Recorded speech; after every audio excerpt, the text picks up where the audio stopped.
Jorge Lanata. Es nuestro motivo de conversación a esta hora de la tarde con el secretario de redacción del diario La Nación de Argentina, Pablo Sirven, con quien ya estamos comunicados. Pablo, muchísimas gracias por conversar con nosotros. Saludos desde Chile. Hola Ramón, mucho gusto. ¿Cómo están? Aquí todavía sopesando lo que ha sido esta noticia, ¿no? Porque cuando una persona fallece, bastante joven, 64 años, y además una figura que aquí en Chile conocíamos muy bien como Jorge Lanata, pero la verdad es que sus problemas de salud lo venía arrastrando hace muchísimo tiempo, más allá de que desde junio a la fecha ya su estado de salud había empeorado, pero siempre tuvo problemas de distintos tipos de enfermedades, ¿no es verdad? Sí, hace años en realidad estaba con distintas situaciones, entrando y saliendo en internaciones, pero como vos bien indicás, a partir de junio ingresó y con distintas complicaciones que se extendieron hasta el día de hoy, ¿no? De su deceso. Pero bueno, siempre ha sido una persona muy fumadora, tuvo un trasplante de riñón en su momento, siguió fumando de todas maneras, también algunos temas de obesidad, algunas caídas, algunos problemas de circulación, y todas esas cosas, bueno, fueron confluyendo, digamos, en complicaciones, ¿no? Pero no deja de sorprenderte, precisamente por lo que decís, por su edad, todavía bastante joven, y por el otro lado, por su gran resiliencia y resistencia, ¿no? Ya varias veces había estado muy grave, había tenido operaciones complicadas, e incluso algún infarto, y bueno, como siempre iba saliendo, en esta oportunidad también muchos teníamos como la fe, la esperanza de que pudiera superar, ¿no?, este mal trance. Ahora, se ha hablado mucho en el día de hoy del legado que deja, sin duda, Jorge Lanata. Tú, Pablo, ¿qué destacarías desde el punto de vista de el hacer un periodismo político y un periodismo de investigación de esos que incomodan al poder? Sí, yo creo que lo que hay que rescatar de Lanata principalmente era que era un gran editor de medios muy importantes, muy exitosos, muy disruptivos, como fue que él fundó Página 2 en los años 80, o sus programas de radio y televisión, o algún sitio de internet, y editor de su propia vida, ¿no? Es decir, él ya era un inclasificable, no era un periodista más, era un rockstar, era una figura que rompía el molde y que siempre te sorprendía con sus puntos de vista, tanto fuera de un tema muy grave como de un tema completamente superficial, es decir, no tenía el menor prejuicio de hablar o de tocar cualquier tema, ¿no? Y eso es su diferencial, como que le daba gracia en la forma que él lo trataba, ¿no? O la gravedad que le podía dar a algún tema, ¿no? Entonces, siempre su voz era muy esperada por quienes lo seguían y también por sus muchísimos detractores, ¿no? Yo te diría que frente a Jorge Lanata no había indiferencia posible, ¿no? O lo amabas o lo denostabas, pero no indiferencia, porque siempre cuando él aparecía llamaba la atención, ¿no? Para bien o para mal llamaba la atención. Tipo que se ha destacado en libros, ha sido bestseller, fundador de medios, de diarios, de revistas, de programas de rating, de mucho rating en la televisión y en la radio. Es decir, un remador absoluto desde los años 80 para acá. Te diría que de la recuperación de la democracia para acá ha sido el periodista más influyente, más notable, ¿no? Mientras conversamos con Pablo Sirven, secretario de redacción de La Nación, estamos viendo algunas imágenes en vivo de lo que es la cobertura a esta hora de la televisión argentina, que mantiene paneles de conversación donde hablan de la trayectoria de Jorge Lanata, de su vida personal, de su familia, etcétera. Ahora, yo quería preguntarte, Pablo, si Lanata, cómo iba conquistando admiradores y también detractores. Algunos que primero eran admiradores y luego eran detractores, dependiendo de la vereda que estén. Porque como él golpeaba a todo el mundo, ¿no es verdad? Desde ese punto de vista, y lo saben quienes hacen crónica política, cuando los adulan no hay problema. Pero cuando los critican, claro, pasan a ser los enemigos públicos. ¿Se movía en eso? ¿Se podría decir que él tenía una tendencia política propiamente tal o su adversario era precisamente en las sombras del poder? Mira, él empezó siendo como un periodista más progresista, más volcado hacia la izquierda, pero no una izquierda partidaria. Él cuando le pedías que se definiera decía que era un liberal, ¿viste? Un poco al estilo norteamericano, ¿no? Y realmente tenía una forma de vida un poco de bon vivant, ¿viste? En los últimos años coleccionista de grandes obras de arte, de pintores y de artistas muy importantes, con una casa en José Ignacio, un balneario muy cotizado del Uruguay. Es decir, él le gustaba la buena vida, pero tenía, yo creo que hace como un clic cuando, después de no estar muchos años al diario Clarín, termina siendo una figura del grupo Clarín, y entonces escribe en el diario Clarín, tiene un programa de radio todos los días en Radio Mitre, del mismo holding, y su programa Periodismo para Todos en Canal 13 también del mismo holding. Ahí es donde él alcanza una popularidad inmensa y va a un público mucho más masivo, y bueno, desde el kirchnerismo lo atacan y queda él como más quizás volcado más hacia un centro derecha, te diría, ¿no? Porque él no trató de repeler. Me parece que él perdió un poco esa aura de izquierda que tenía en los finales de los años 80, y se fue yendo hacia el centro, te diría hasta un centro derecha, ¿no? Por sus coberturas y bueno, lo implacable que fue con el kirchnerismo, ¿no? Claro. El kirchnerismo realmente sintió en su etapa más hegemónica que nadie le hacía sombra. Bueno, los programas de la Nata concitaban una audiencia impresionante los domingos a la noche, y bueno, hizo que fuera obviamente centro de dardos de mucho antipatía y de odio, te diría, por todo ese sector, en medio de las redes sociales, ¿no? Que las redes sociales fogonean mucho esos amores y odios, ¿no? Estamos viendo, mientras tú nos conversas, Pablo, de hecho, extracto allí, video de una entrevista que entiendo tú le hiciste hace un tiempo, y tenemos un audio en donde entiendo él habla de lo que significa la muerte. Así que escuchemos un segundo y después nos das tú el contexto de esa conversación. De necros escritas. Mira, es tan difícil, uno no tiene distancia de lo que hace nunca. Yo siempre, a mí me gusta, y a pesar de que no lo veo tanto, el único deporte que a mí me gusta es el box. Y yo siempre digo, yo estoy peleando y no me importa el alrededor, estoy peleando y lo que yo miro es los golpes que doy o los golpes que me dan. ¿Tenés miedo a la muerte?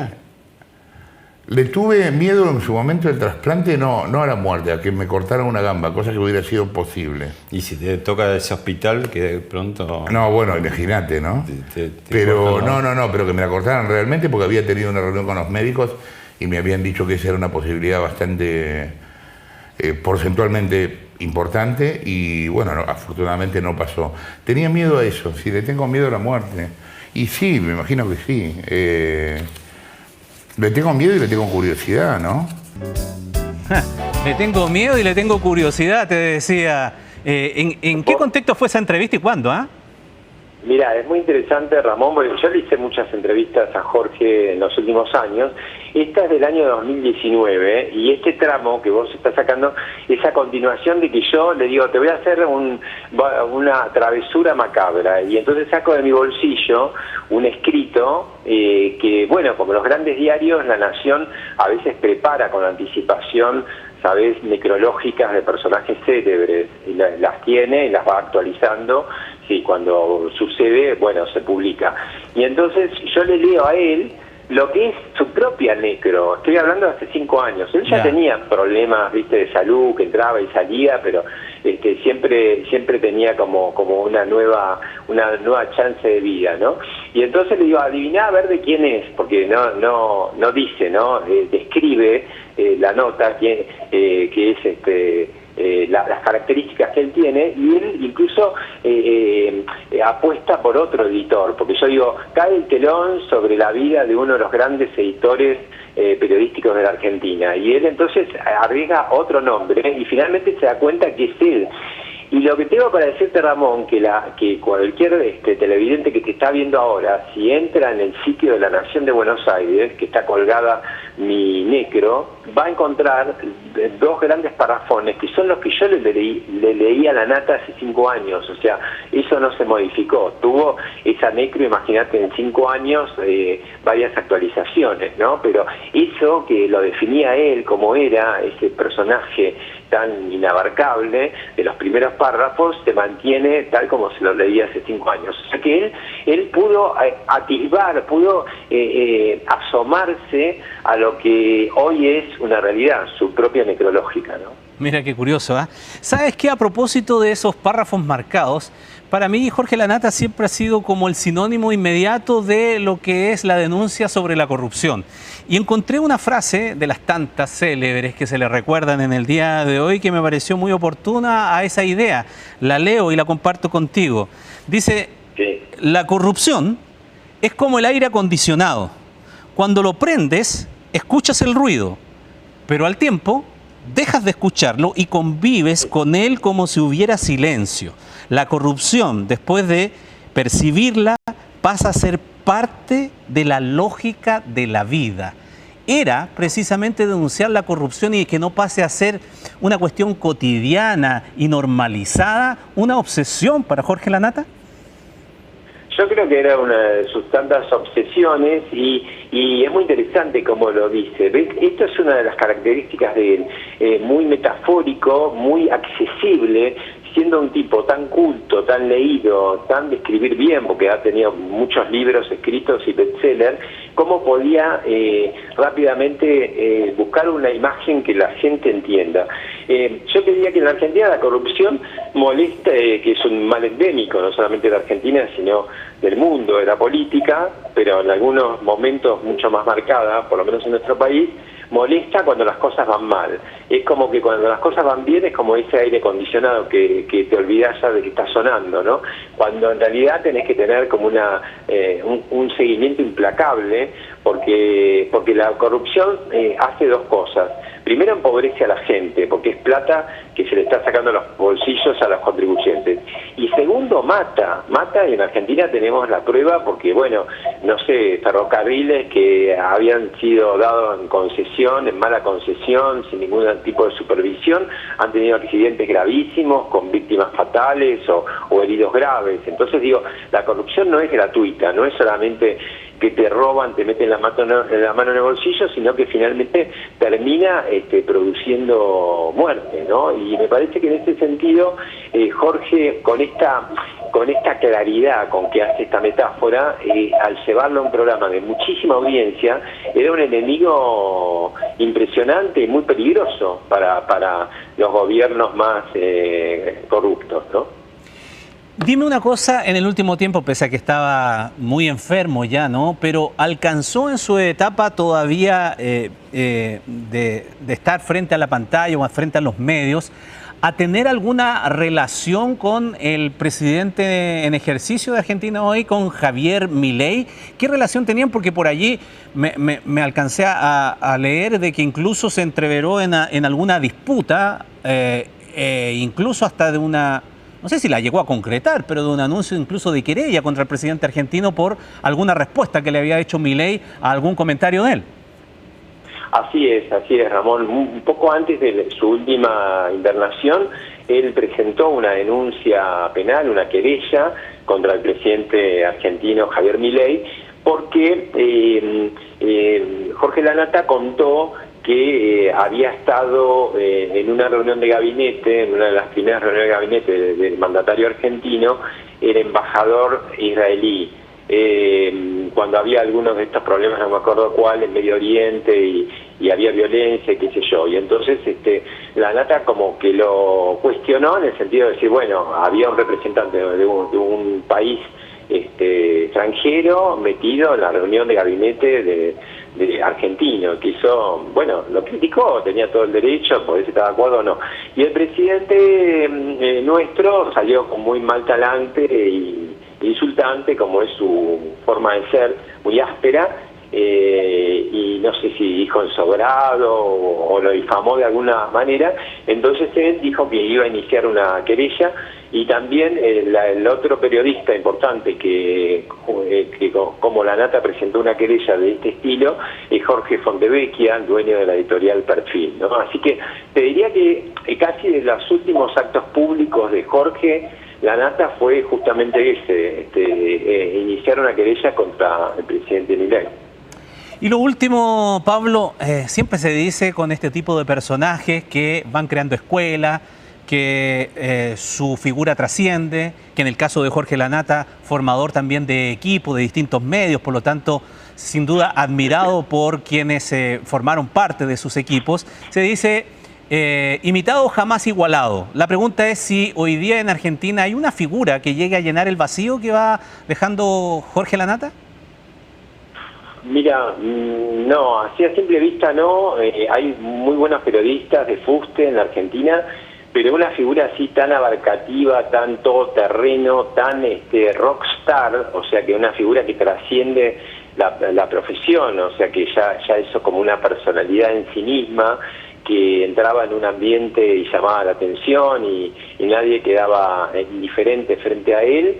Te diría que no, que en este momento no hay ninguna persona así. Sí quedan muchos de sus discípulos, muchos de columnistas que se iniciaron junto a él y que hoy en día son grandes firmas en la Argentina, ¿no? En ese sentido ha sido como un maestro de varias generaciones de periodistas. Pensá que él empieza a tallar fuerte, ni bien recuperamos la democracia en el año 83, o sea que del 83 para acá, bueno, son más de 40 años, claro, donde él tuvo una presencia activísima, intensa, ininterrumpida y siempre muy notable, ¿no? Siendo él mismo noticia en los portales, ya sea por sus denuncias, por sus investigaciones, por los escándalos también que a veces tenía, por las polémicas muy fuertes que a veces también él participaba, así que va a ser una ausencia muy notable. Queda su huella indeleble porque quedan su cantidad de libros y de notas escritas en medios, y los videos y audios, un programa diario que tenía de radio todos los días, a la mañana en la radio más escuchada, Radio Mitre de Buenos Aires. Así que bueno, va a dejar una huella seguramente en la historia del periodismo argentino. Sin duda que así será. Se nos va Jorge La Nata y en esta conversación con Pablo Sirven nos ayuda a dimensionar lo que significa entonces para el periodismo argentino y la influencia que también ha tenido para otros países. De aquí lo veíamos muy de cerca, lo tuvimos incluso aquí en nuestra estación de radio, también en Tele 13 Radio, como panelista durante algún tiempo en el 2017, así que también lo conocimos de cerca. Muchísimas gracias, Pablo Sirven, por esta comunicación, por esta conversación con nosotros. Un abrazo. A ustedes, gracias.